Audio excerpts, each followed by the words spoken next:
Hello, my name is Joseph Ramirez. They call me Barber Joe, and I'm here to tell my story.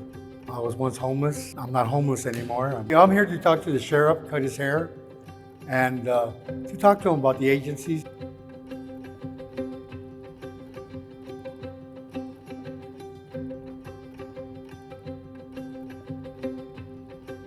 If you look at how we do things, right, with compassion, dignity, what does it say about him? It says a lot. Something's coming out of it. How many of you have been housed? I mean, we're trying to help you guys. We're bringing you showers. We're bringing you food. We're bringing you, the GRs out there. You could get your ID. You could get your record expunged. Maybe you don't care. I care, pal. I want to get out of here. I don't want to stay here. And this is the only guy that's listening to us to help us. So what do you want to mess with them for? You got to think about your men. You think about the people, and what the repercussions are going to come back to you. Like we hear of all this stuff about the media's getting on you, and I think it's a crock of crap, man. You know what it is, Joe, and Jeff, that's kind of important is that it's easy for someone in my position, an elected official that doesn't have a direct responsibility like a mayor, a city council, or supervisors. I can say it's not my job, and I can make my job real narrow, and we're just gonna respond to crime and arrest guys and keep the jails, and that's it. And do nothing else. What's it gonna do? Right, we're missing the bigger picture.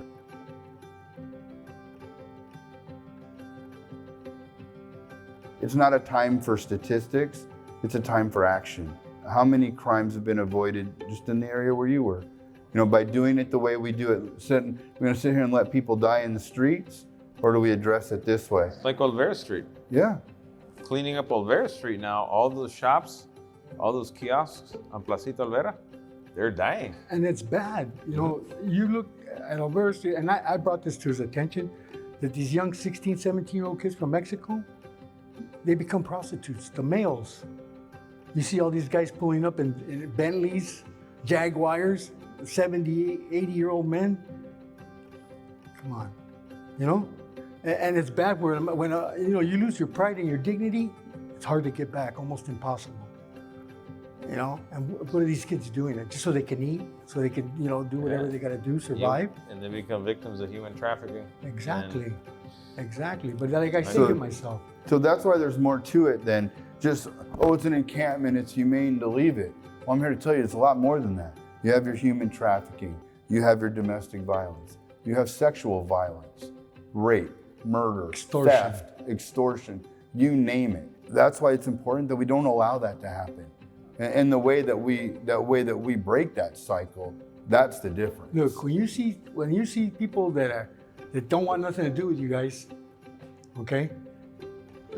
Telling these guys, hey man, knock it off, man. They're okay, leave them alone. What does that tell you? That they're getting trust and you're doing your job.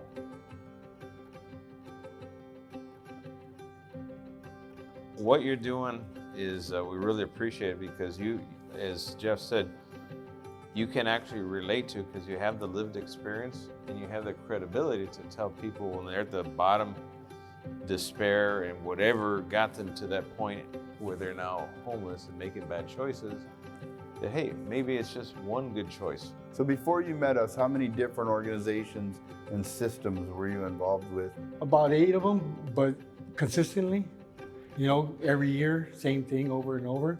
But that's not happening no more. You guys have controlled that, which is great. But like I say, you get these guys like in Operation Room Key, what are they doing? They've been there over a year already. And what are they doing? I got people every day that ask me, hey Joe, how can I get housed? Is there a case management going on there? It's a joke, sir. It's a joke. That's that follow through that we're not seeing. There's being a lot of hoopla about get someone like a room, but then all of a sudden nothing happens. But what about everything else that needs to happen to keep that person in the room and then starting, getting a purpose?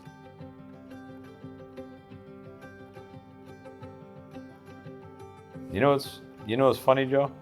I spent 32 years on the job as a deputy sergeant lieutenant. No one ever had the guts to question my integrity. at all.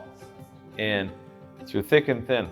In fact, when I challenged, spoke truth to power way back when Lee Baca was in charge and it got really ugly, they laughed at me and said, "Oh my God, look at this guy, he's killing his career." So now I'm exactly the same person as sheriff. I'm still speaking that truth to power, and I got people losing their mind because they're uncomfortable with the truth. No, John, I think that's one of the biggest things is I never thought we'd ever be here like this. And that's what's amazing. That's why I'm proud of you. Well, like they say, doors have opened for me that I never thought would open, And it means a lot to me. And Well, that's what makes me drive, And that makes you want to give back too. Oh, yeah, You sure. can be the guy the next one, Yeah, And that's with what the I sheriff's want. leadership, it allows us to touch each person. And so now you're part of that where you can help touch the next person. Well, I try to, I try to.